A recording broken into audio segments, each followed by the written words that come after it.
Hey guys, welcome back to TechMan. Today, let me show you how to enable free chat in Among Us.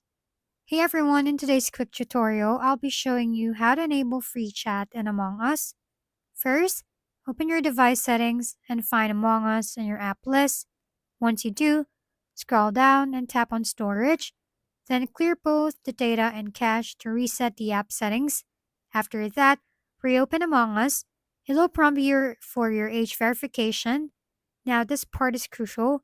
When entering your birth year, make sure it makes you 18 or older. For example, choosing the year 2000 works perfectly. This is because the game automatically disables free chat for players under 18. Once you've verified your age, you'll now be able to use free chat instead of being limited to quick chat. You can test it by joining any lobby and typing a message freely in the chat box. That's it. You're now ready to enjoy smoother communication, joke around, and coordinate tasks effortlessly in Among Us. If we've been helpful, kindly give us a thumbs up, and don't forget to hit the subscribe and bell button for more contents.